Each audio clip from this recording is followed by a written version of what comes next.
Great, thank you. So today, as part of this chat program, we will be covering two verses, text 13 and text 14. I will now share my screen with all of you so we can read those texts together. Because this chapter has 34 verses and the time or the days difference is between two Ekadashis is normally 28 to 29 days. Hence, we try to cover a couple of verses which have rather smaller purport or where they are connecting with each other. So these two verses kind of connect with each other, and hence we will try to cover them together. Hare Krishna, Krishna Krishna, Hare Hare, Hare Rama, Rama Rama, Hare Hare. So this is the text 13. We will read the text 13 and text 14. Mahatmanastu mampartha devim prakritim ashrita bhajanti ananya manaso kyatva bhutadim avyayam. Translation: O son of Pratha, those who are not deluded, the great souls, are under the protection of the divine nature. They are fully engaged in devotional service because they know me as the Supreme Personality of Godhead, original and inexhaustible. Purport by His Divine Grace A.C. Bhaktivedanta Swami Srila Prabhupada. Srila Prabhupada Ki Jai. In this verse, the description of the Mahatma is clearly given. The first sign of the Mahatma is that he's already situated in the divine nature. He is not under the control of material nature. And how is this effected? That is explained in the 7th chapter. One who surrenders unto the Supreme Personality of Godhead, Sri Krishna, at once becomes freed from the control of material nature. That is the qualification. One can become free from the control of material nature as soon as he surrenders his soul to the Supreme Personality of Godhead. I'll repeat this amazing line of Srila Prabhupada. At, that is the qualification. One can become free from the control of material nature as soon as he surrenders his soul to the Supreme Personality of Godhead. That is the preliminary formula. Being marginal potency, as soon as the living entity is freed from the control of material nature, is put under the guidance of the spiritual nature. The guidance of the spiritual nature is called Devi Prakriti, divine nature. So when one is promoted in that way, by surrendering to the Supreme Personality of Godhead, one attains to the stage of the great soul, Mahatma. The Mahatma does not divert his attention to anything outside Krishna because he knows perfectly well that Krishna is the original supreme person, the cause of all causes. There is no doubt about it. Such a Mahatma or great soul develops through association with other Mahatmas, pure devotees. Pure devotees are not even attracted by Krishna's other features, such as the four-armed Mahavishnu. They are simply attracted by the two-armed form of Krishna. They are not attracted to the other features of Krishna, nor are they concerned with any form of the demigod or of a human being. They meditate only upon Krishna and Krishna consciousness. They are always engaged in the unswavering service to the Lord in Krishna consciousness. Text 14. Satatam kirtayanto mam yata nantaschadrita vrita namasyantascha mam bhaktya nityayukta upasate. Always chanting my glories, endeavoring with great determination, bowing down before me, these great souls perpetually worship me with devotion. Purport. The Mahatma cannot be manufactured by rubber stamping an ordinary man. His symptoms are described here. A Mahatma is always engaged in chanting the glories of the Supreme Lord Krishna, the personality of Godhead. He has no other business. He is always engaged in glorification of the Lord. In other words, he is not an impersonalist. When the question of glorification is there, one has to glorify the Supreme Lord, passing his holy name, praising his holy name, his eternal form, his transcendental qualities, and his uncommon pastimes. One has to glorify all these things. Therefore, a Mahatma is attached to the Supreme Personality of Godhead. One who is attached to the impersonal feature of the Supreme Lord, the Brahma Jyoti, is not described as Mahatma. In the Bhagavad Gita, he is described in a different way in the next verse. The Mahatma is always engaged in different activities of devotional service as described in the Srimad Bhagavatam, hearing and chanting about Vishnu, not a demigod or human being. That is devotion. Shravanam, Kirtanam, Vishnu, and Smaranam, remembering him. Such a Mahatma has firm determination to achieve at the ultimate end the association of the Supreme Lord in any one of the five transcendental rasas.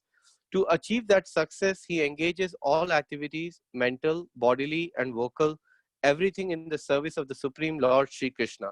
That is called full Krishna consciousness. In devotional service, there are certain activities which are called determined, such as fasting on certain days, like the 11th day of the moon, Ekadashi, and on the appearance day of the Lord. All these rules and regulations are offered by the great acharyas for those who are actually interested in getting admission into the association of the Supreme Personality of Godhead in the transcendental world. The Mahatmas, great souls, strictly observe all these rules and regulations, and therefore they are sure to achieve the desired result.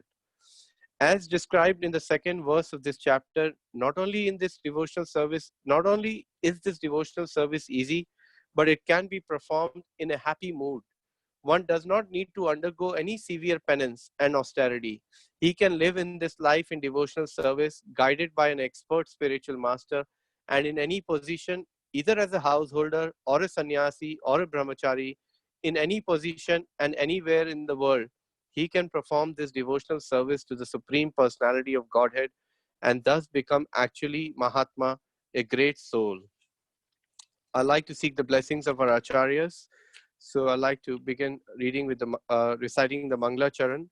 Om Jnana Timirandasya Jnananjana Shalakaya Chakshurunmilitam Yena Tasmai Shri Gurave Namaha Vanchakalpa Tarubhyascha Kripa Sindhuve Vacha Patitanam Pavanebhyo Vaishnavebhyo Namo Namaha Nama Om Vishnupadaya Krishna Prasthaya Bhutale Srimate Bhakti Vedanta Swami Namine Namaste Saraswati Deve Gauravani Pracharine Nirvishesha Shunyavadi Pashyat Deshatarine Jai Shri Krishna Chaitanya Prabhu Nityananda Shri Advaita Gadadhar Shivasadi Gaura Bhakta Vrinda Hare Krishna Krishna Krishna Hare Hare Hare Rama Rama Rama Hare Hare.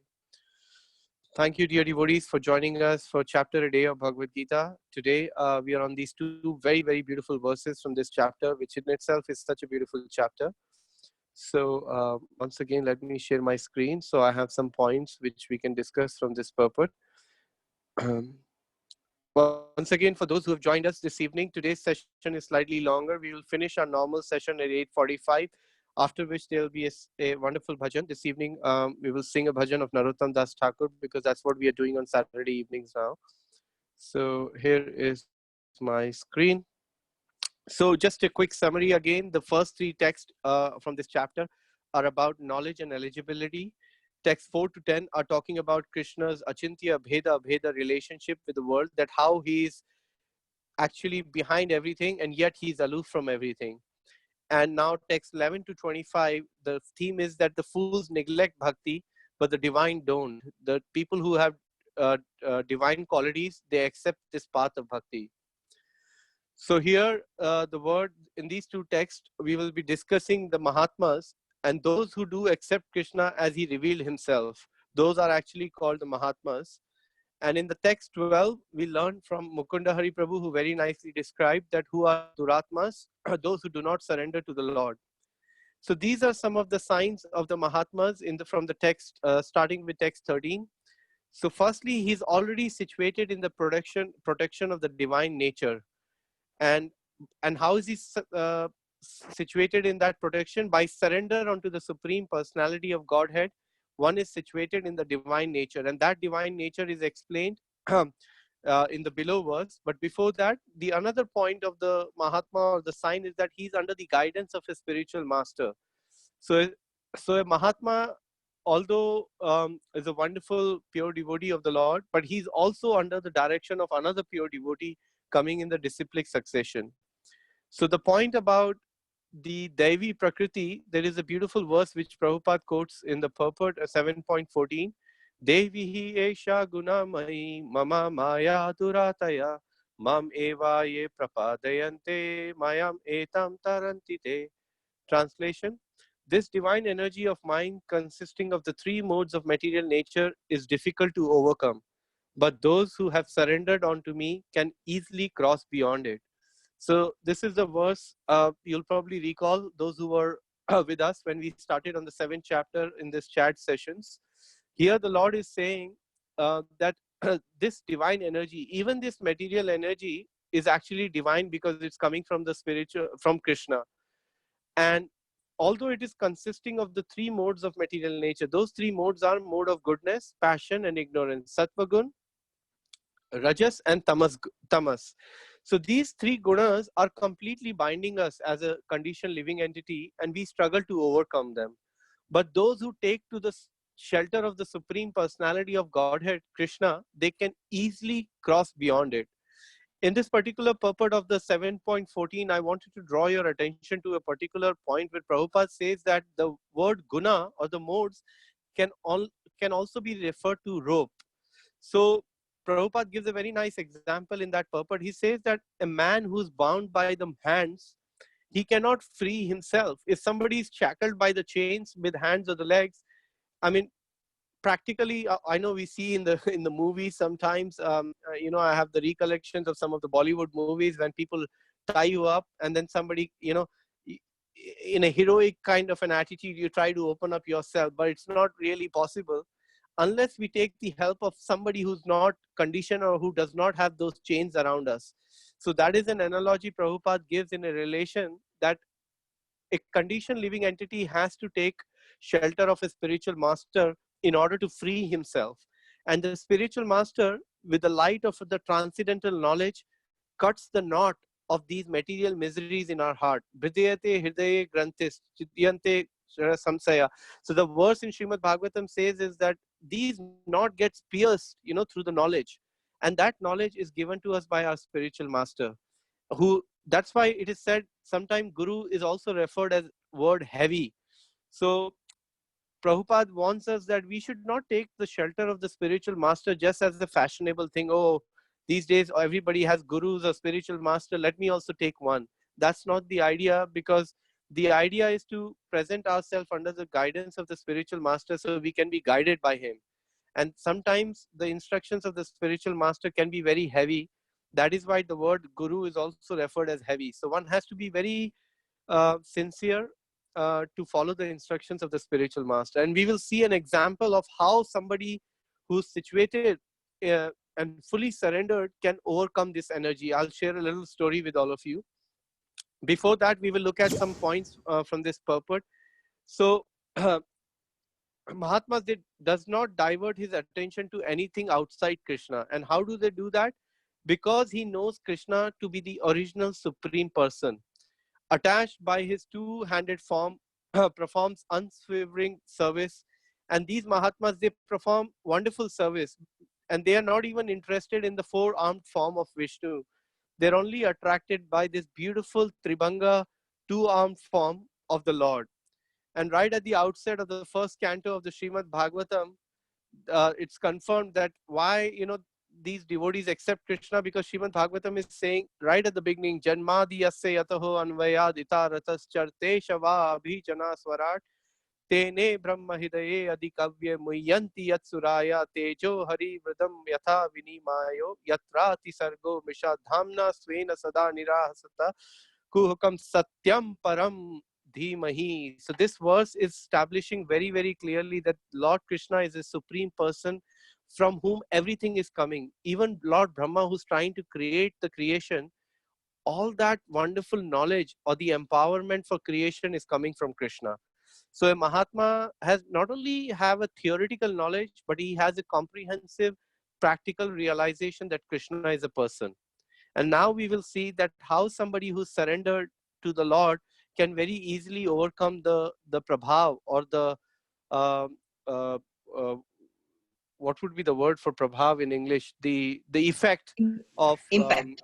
impact. Thank you, Mataji. The impact of this of material energy. And the example is of Srila Haridas Thakur, because now before we do that, I wanted to cover a few points coming on to the 14th verse. Some more symptoms of the Mahatmas are that they are always engaged in the chanting the glories of the Lord, and they refute the impersonalism. They believe in the personal form of the Lord, because why would you glorify somebody who does not have a personal form? I mean, to begin with, how would you even glorify that, that person, or somebody who's not a person? So because Mahatma is attached to the personal form of the Lord, and he likes to glorify his personal attitudes. So we here see, I won't go into the lot of detail, but I'll share the story in a summarized way, that Haridas Thakur is non-different, obviously an incarnation of Lord Brahma in the pastimes of Chaitanya Mahaprabhu. And he used to chant 3 lakh names every day, uh, sitting under a tree near the Tulsi plant. He had a very small hut, and every day he would chant for at least, he used to rest only for 2 hours. So he would spend chanting for at least 21 hours, and 1 hour he would do his other, humanly activities which we all need to do. So Haridas Thakur was living in a small town which was governed by a king called Ramchandra Khan, who was um, who was the kind of a superintendent of that area, and he was averse with the Vaishnavas. So he never used to like people going and showing so much of respect to Haridas Thakur.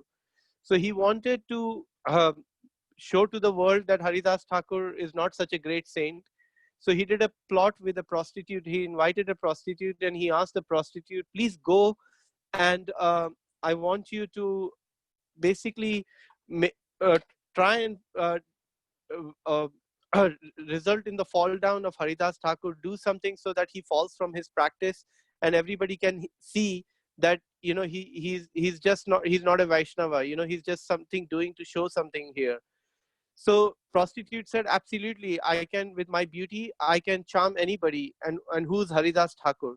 So she went to Haridas Thakur, who was chanting near the Tulsi plant, and she said that, oh my dear Haridas, I would like to enjoy your company very much.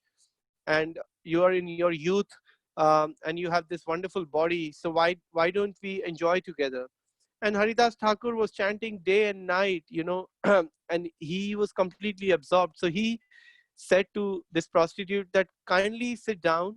I have a certain vow to chant 3 lakh names. I have not completed my names. And once I've completed my name, I'll happily fulfill your wish. So she sat down, and it almost the whole went by, the night went by, and Haridas Thakur was still chanting. So soon the morning happened, the sunrise took place, and the prostitute got up and she left actually. And she went to the Ramchandra Khan and said, today Haridas Thakur has promised me that, he will unite, and that's it. He's told me this.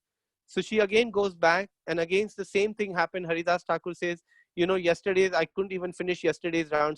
But today I'm going to finish all my rounds, and today I will fulfill your desires. Again, she sat down, hearing the holy name coming from the pure devotee's mouth. And then same thing happened. Next morning, she got up and she assured Ramchandra Khan that third day, that's it. Today is the day when you've been waiting for Ramchandra Khan, and it will happen today. And again, third day, the prostitute goes back, and does the same thing. And what happens is, by the night or by the next morning, the heart of the prostitute changes in the association of this wonderful Vaishnava Haridas Thakur. And she begins to, in between, to chant Hari Hari, and started to chant the Hare Krishna Mahamantra. Hare Krishna, Krishna Krishna, Hare Hare, Hare Rama, Rama Rama, Hare Hare. So she became completely transformed. And then and she completely surrendered to Haridas Thakur, and she revealed who she was. And Haridas Thakur said, I had full idea who you are and why you were sent by Ramchandra Khan.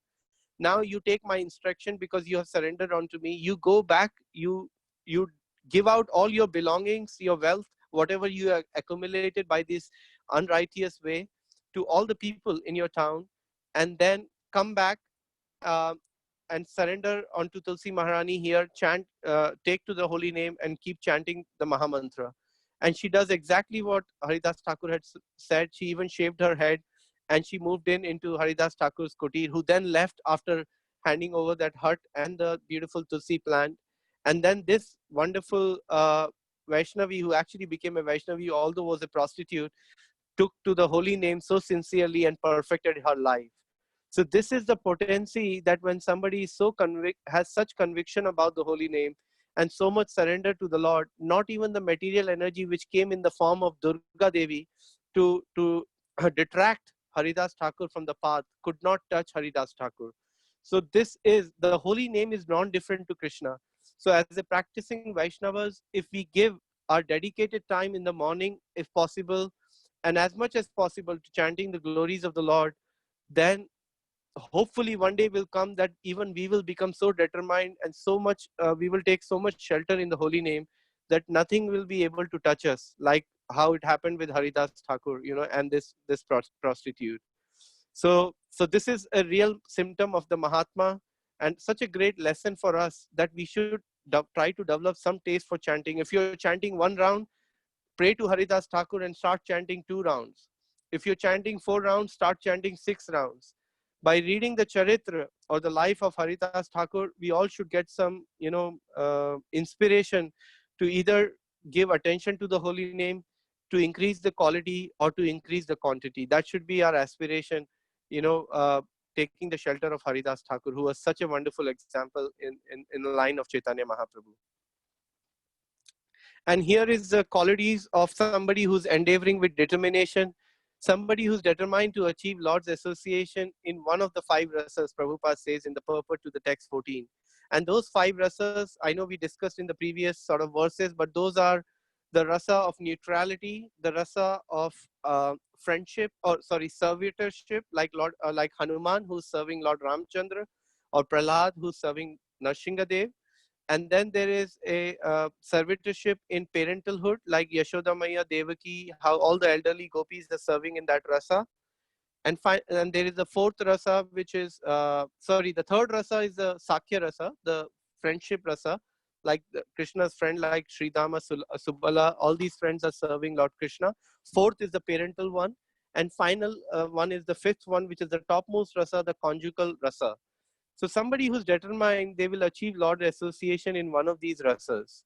And then Prabhupada says that one has to be engaged in certain activities in order to have that determination.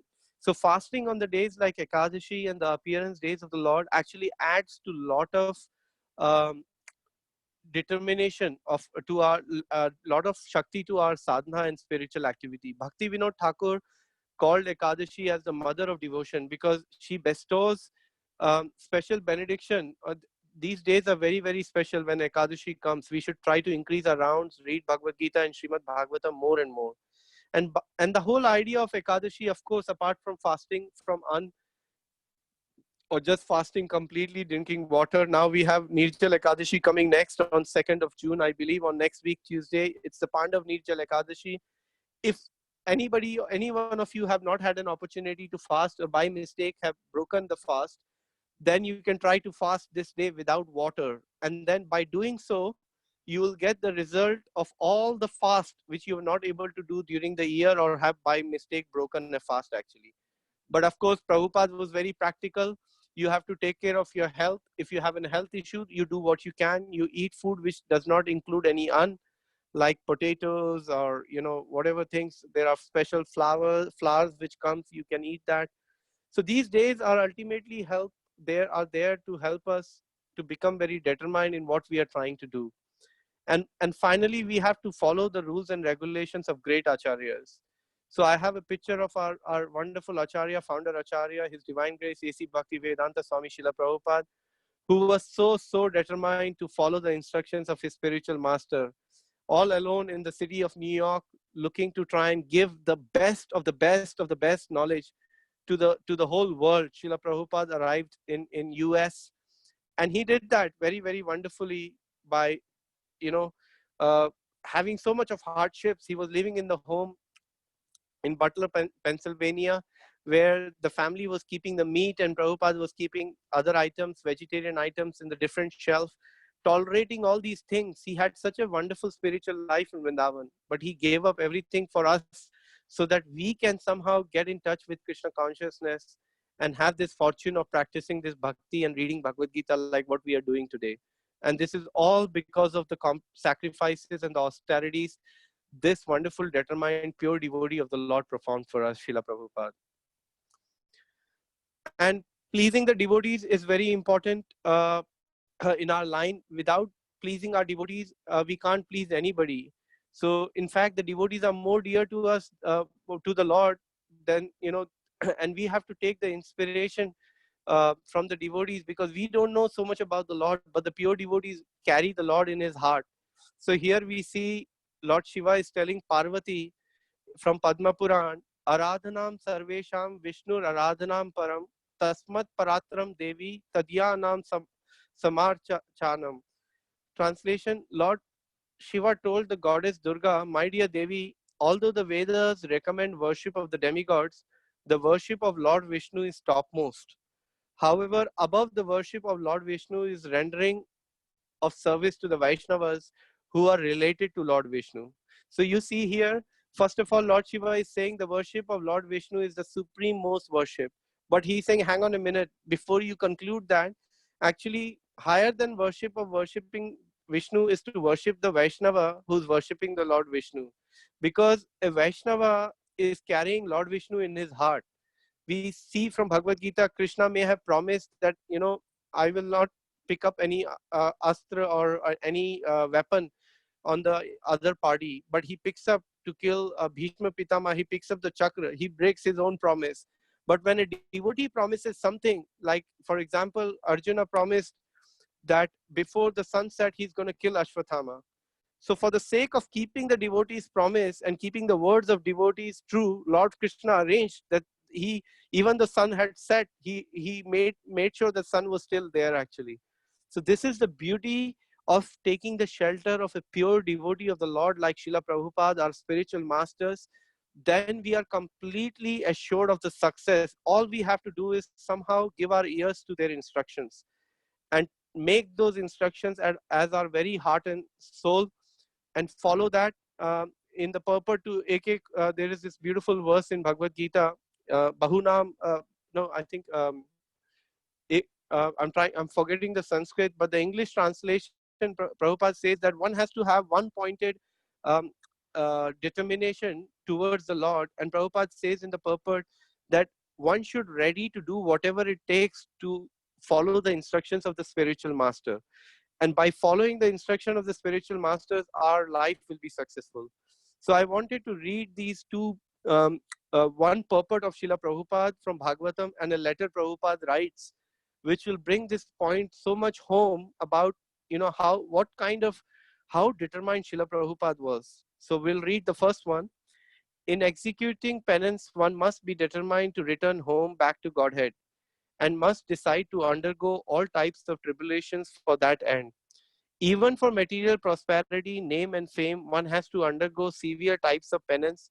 Otherwise, no one can become an important figure in this material world. Why then are there severe types of penance for the perfection of devotional service? An easygoing life and attainment of perfection in transcendental realization cannot go together. The Lord is more clever than any living entity. Therefore, he wants to see how painstaking the devotee is in devotional service.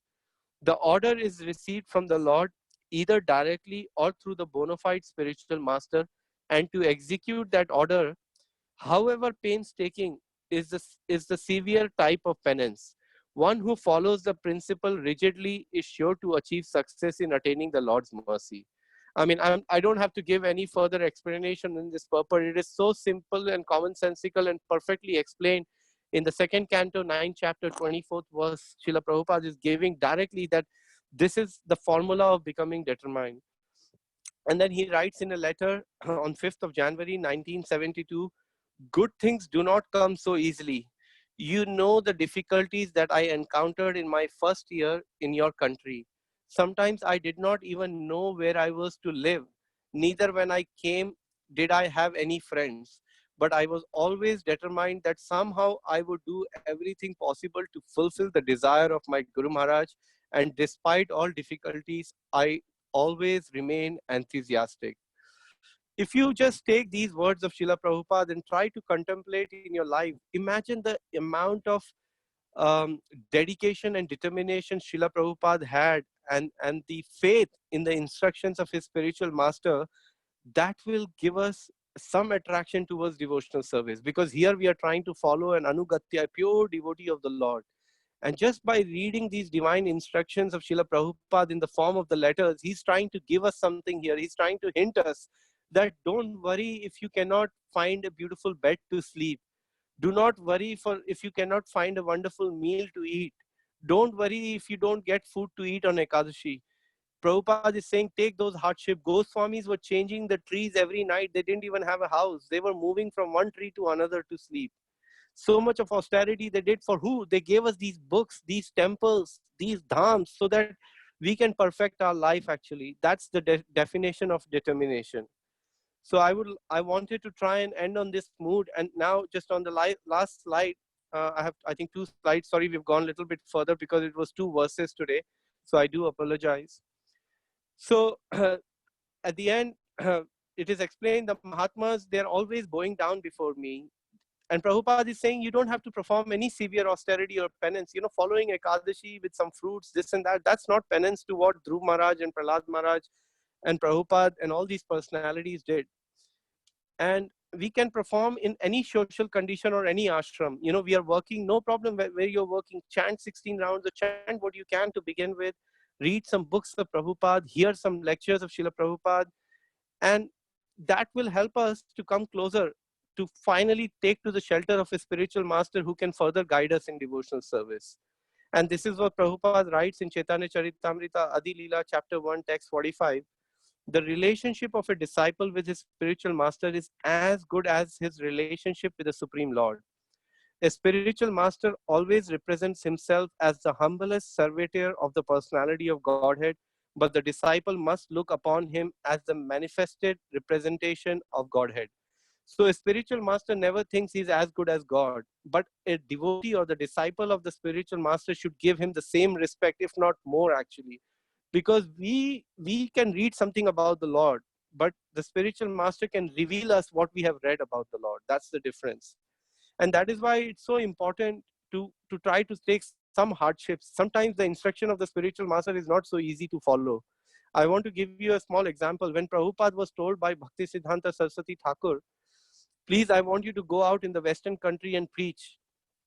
And Prabhupada, for so many years, he could not directly follow that instruction, but Prabhupada writes in one place, he said he was constantly meditating on this instruction and thinking, how can I do? How can I do? How can I do? How can I do? How can I do? This is what was going on in Srila Prabhupada.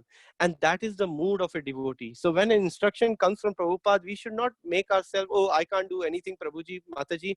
Thank you for telling me. I'm really fallen. I'm so fallen that I can't even pick up the bead bag. I cannot do anything. My Guru Maharaj says that one should never think oneself permanently disqualified, because we are not. Where there is a hope, there is a way. So somehow we should take shelter, take some austerity. Gaur Gopal Prabhu says that those who are those who are convenience driven, they are experience deprived. Try to contemplate on this quote of Gaur Gopal Prabhu. He says those who are convenience driven, they are experience deprived. So you need to have some inconvenience for the sake of the Lord and spiritual master in order to practice bhakti and follow the path of Mahatma. And it is very difficult. The mind is always taking us here and there. How can I, put my mind into the lotus feet of spiritual master? And here is the ending words, that how we can engage our senses in the service of the Lord. Here it implies that perpetually worshipping Krishna with devotion implies engaging all our mental, bodily, and vocal functions in the service of the Lord by the 9 process of devotion. And here Maharaj Ambrish is giving us a wonderful formula. What he did, at least we can do some of it. So Maharaj Ambrish, this is directly from the purport I'm reading, or the verse of the 9.4.18 to 20 translation. Maharaj Ambrish always engaged his mind in meditating upon the lotus feet of Krishna, his words in describing the glories of the Lord, his hands in cleaning the Lord's temple, and his ears in hearing the words spoken by Krishna or about Krishna.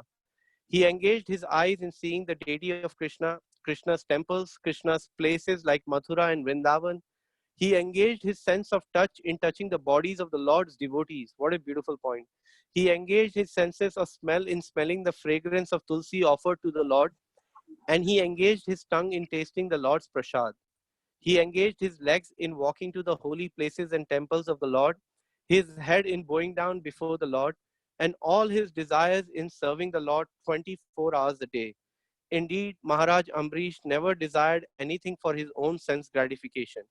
He engaged all his senses in devotional service, in various engagements related to the Lord, This is the way to increase attachment for the Lord and be completely free from any material desires. So here is the formula. Try to meditate on this verse. Read it every day if you can, or as much as possible. And we are, as a practicing devotee, are actually trying to follow the path of Maharaj Amrish, because there are so many activities we try and do daily, which can give us something very close to what Maharaj Amrish is doing. And finally, this is my last slide before we go on to the bhajan, that in order to do all these activities, first of all, we have to control our mind. And this is a verse directly from the 5th canto. I'll just read the translation.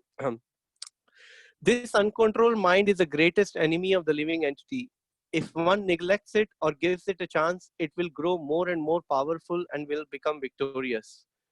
Although it is not factual, it is very strong. It covers the constitutional position of the soul. O King, please try to conquer this mind by the weapon of the service to the lotus feet of the spiritual master and of the Supreme Personality of Godhead. Do this with great care. So the essence of the advice is that by serving the lotus feet of the spiritual master and Lord Krishna, in other words, strictly following their instructions, we can control the mind and we automatically engage in it in remembering them all the time. So these is the essence of these two verses. Service to the spiritual master and Krishna will help us engage our mind. And that will gradually help us engage in the service of the Mahatmas. It is very difficult because the pure devotees of the Lord are very, very rare. And so we have to take the association. It is said the biggest separation in the world is not the separation from, of course, our loved ones, that is their separation. But somebody who understands how valuable Krishna consciousness is, the biggest separation is the separation from a Vaishnava. And today we are going to meditate that in a bhajan, which I will be asking Mataji to sing just in about 5 to 6 minutes. Uh, Before that, we will take some question and answers. And then we will go into the mood of Narottam Das Thakur, trying to remember some of those wonderful Goswamis of our of our parampara, coming in the line, direct disciples of Chaitanya Mahaprabhu. And we will try to meditate that through this beautiful bhajan of Narottam Das Thakur. So please feel free to unmute yourself. If you want to send a message, a reflection, feel free to do that. And I can try to share that with all of you. Or if you have any questions, you can directly ask by unmuting. Hare Krishna Prabhuji, Hare Krishna Hare Krishna, devotees, Mataji. Santosh here.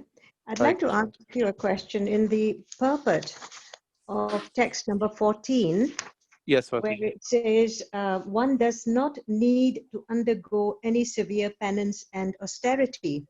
Yes, Now, Mataji. the severe penance and austerity, Ekadashi is a form of austerity. Yes, Am Mataji. I right in thinking that? So Yes. here it says one does not need to undergo any austerity. So are we doing this act of austerity out of our own free will to show Krishna this is what we're doing for? Would you classify this as devotional service? The act Yes, of penance Mataji. and austerity? Ekadashi. Yes, thank you for your question. Beautiful question. So, yes, fasting on Ekadashi is a limb of devotional service. It is also mentioned in Nectar of Devotion, Mataji. And more importantly, the fact about the austerity, yes, Ekadashi is an austerity, but it's not as much of an austerity of what our previous 12 Mahajans have performed and many other Vaishnavas in our line have performed. Because and Prabhupada especially emphasized on service very much alongside doing the austerity.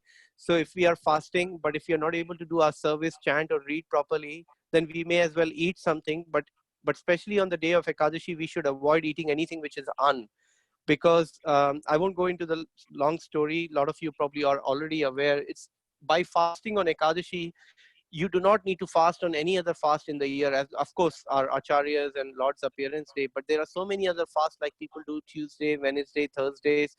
But somebody who understands the essence of scripture, if he takes to the fast of Ekadashi, it is so powerful and potent that one can go back, by practicing devotional service and following Ekadashi. On the other hand, the idea of the Ekadashi is, Mataji, to reduce our eating habits and time which goes in so much of cooking, and keep things simple so that more time can be dedicated for hearing and chanting. That is what Bhakti Vinod Thakur explains, the best way of actually following Ekadashi. Ultimately, to water the creeper of our devotional service, Santosh Mataji. So would that be classified as devotional It service? is very much a devotional service, yes, Okay, Mataji. As long that's as what it I is wanted. as long as it is supported by remembering and chanting. Just simply doing Ekadashi definitely have benefit, because it is in line with Lord Vishnu. It is still a devotional service, but it is even more higher when it is done in line with hearing and chanting. Okay. Thank you very much, Prabhuji. Thank you, Mataji. Hare Krishna. Hare Krishna. Any other comments or questions, devotees? Any reflection, anything which stuck in your mind you would like to reflect back? Prabhuji, you know, on that Haridas Thakur pastime you Yes. talked about, Yes, Hema Mataji. and a really nice thing Radhesham Prabhu was sharing, and he was saying that Radha Govind Prabhu was talking to some group of brahmacharis, and Yes. he said that, what if you were chanting and a woman approaches you? So one of the brahmacharis said that I would ask her, I would give her a beads and to ask her to chant with me, chant next to me. And Yes. Radha Govind Prabhu says, no, we are not as as advanced as Haridas Yes. Thakur. What you would do is run from there and chant Hare Krishna really loudly and ask Lord to protect you from Maya. Very beautiful point. Yes, that is Like very. what? Yeah, thank you for sharing that. That's a very valid point. As much as we are inspired by the example of Haridas Thakur, we are not Haridas Thakur. There can only be one Haridas Thakur, and there can only be that personality who's incarnation of Brahma. So what we can do is we can take the shelter of the holy name and pray to the Lord to give us the strength so that we can overcome the effects of material energy gradually. But yes, thank you for sharing that, Hema Mataji. That's wonderful. Okay, now it's 8:45. I would now request Madhu Kumari Mataji to lead us into this beautiful bhajan. We will read the translation first. So, Hema Mataji, would you like to read the translation for us? I'm going to share the screen. And then, because after we have read the translation, the Bengali bhajan starts to become even more, we can meditate nicely on the meanings of that bhajan. So let me share my screen. Sorry, here's the translation of this bhajan called Jay An Milo. So translation, Hema Mataji, if you'd like to unmute yourself and read us the 5 translations, please. Okay. He who brought the treasure of divine love and who was filled with compassion and mercy, where has such a personality as Srivas Acharya gone? Where are my Swarup Damodar and Rupa Goswami? Where is Sanatan? Where is Raghunath Das, the savior of the fallen? Where are my Raghunath Bhatt and Gopal Bhatt? And where is Krishnadas Kaviraj? Where did Lord Gauranga, the great dancer, suddenly go?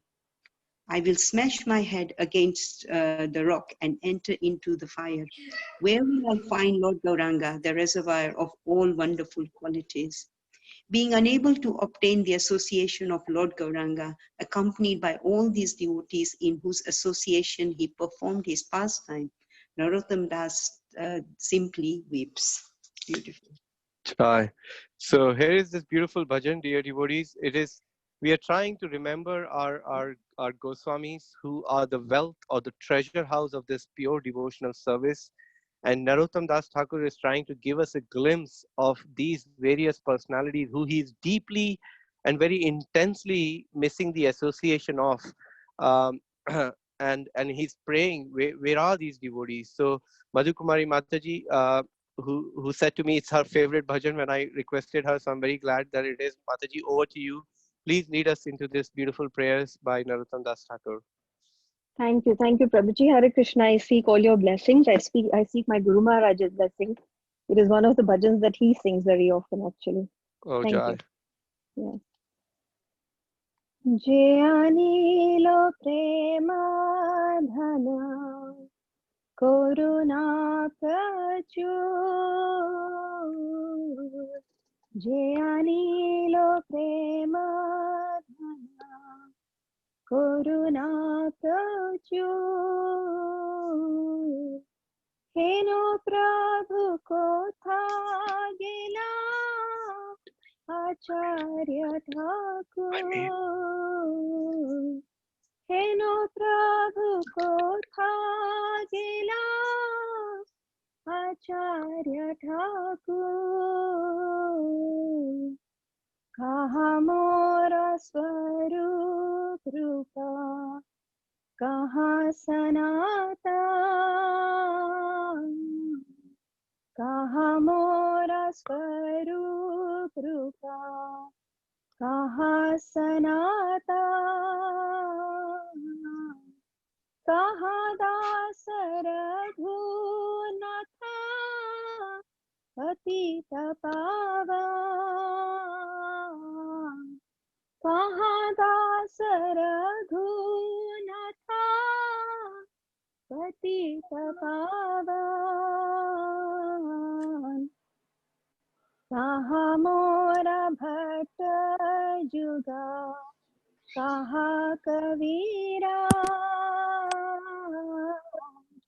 कहाँ मोरा भट्ट जुगा, कहाँ कबीरा, एका काले को था गेला, गोरा नटरा, एका काले को था गेला, गोरा नटरा, पाशने कुटीबो माथा, अनाले पसीबो, पाशने कुटीबो माथा, अनाले पसीबो, गौरंगा गुनेरा निधि, कोथा गेले पाबो, गौरंगे गुनेरा निधि, कोथा गेले पाबो, से सब संगीरा संगे, जे कोई लोबिला, से सब संगीरा संगे, जे कोई लोबिला, से संगा न पाइया कांदे, नरोत्तम दास, से संगा न पाइया कांदे, नरोत्तम दास, जे अनिलो प्रेम धना, करुणा प्रचुर, हेनो प्रभु को था गेला, आचार्य ठाकुर, जे अनिलो प्रेम धना, करुणा प्रचुर. Thank you. Hare Krishna. Jai. Thank you so much, Mataji. That was beautifully sung. Hare Krishna, beautiful. Thank you. Just so that this bhajan stays in our memory. Very beautiful, Mataji. Madhukumari Lovely. Mataji, could you please read the translation one more time for everybody? Yes, sure. He who brought the treasure of divine love and who has filled with compassion and mercy, where has such a personality as Srinivas Acharya gone? Where are my Swarup Damodar and Rupa Goswami? Where is Sanatan? Where is Raghunath Das, the savior of the fallen? Where are my Raghunath Bhatt and Gopal Bhatt? And where is Krishnadas Kaviraj? Where did Lord Gauranga, the great dancer, suddenly go? I will smash my head against a rock and enter into the fire. Where will I find Lord Gauranga, the reservoir of all wonderful qualities? Being unable to obtain the association of Lord Gauranga, accompanied by all these devotees in whose association he performed his pastimes, Narottam Das simply weeps. Jai. Thank you so much, Madhukumari Mataji. That was a wonderfully sang bhajan. It's such a beautiful bhajan. As I said, dear devotees, Narottam Das Thakur's, these prayers, which are called pratna, they are non-different to scriptures. And the perfection of our life is actually trying to remember these acharyas, these Goswamis, and the more we remember them for their contribution and for what they have given us and what we have taken in, like how a child or a son simply has to stay alive once while his father is there, in order to inherit all the wealth after his father leaves, the son has to simply stay alive, and of course he needs to be a little bit obedient these days. So similarly, as a practicing devotees, I feel we need to just stay alive in this moment of Krishna consciousness by doing whatever little we can, and what we are getting and feeling a gratitude and then sharing that with others will bring about the best outcome for our devotional service, and that will attract our hearts, and that will attract the mercy of all these wonderful acharyas, Srila Prabhupada, our spiritual masters, and all these wonderful Goswamis. So on this note, I do apologize. There wasn't much time on questions and reflections because these were two wonderful verses and they were connected together. So somehow I wanted to share those points from the purport of Srila Prabhupada. So thank you so much for tuning in this evening. I would humbly beg you, if you do have any reflections, anything which you felt was nice from this evening, including this bhajan, any particular point which stuck in your mind, feel free to put that down on the WhatsApp group so we can all see our reflections. Even something very, very small which you think you can take back and apply in your life, because through those applications we can pick up those nuggets and start to apply in our lives. So it's always nice to be able to share that. And please accept my humble obeisances. Thank you so much, Madhu Kumari Mataji, Puja Mataji, and Sridham for your contribution in this chat this evening. Vancha kalpa tarubhyascha kripa sindhu vacha patitanam pavnebhyo namo namaha. Ananta Koti Vaishnavinda ki jai, Srila Prabhupada ki jai. Thank you very much. Hare Krishna, thank you so much, Prabhuji. Hare Bol. Hare Hare Krishna, thank you. Thank you, dear devotees. Thank you. Thank you. Thank you so much. Hare Krishna. Hare Krishna. Hare Krishna. Thank you very much, Prabhu. Thank you, Mataji. Thank you, Prabhuji. Thank you. Thank you so much.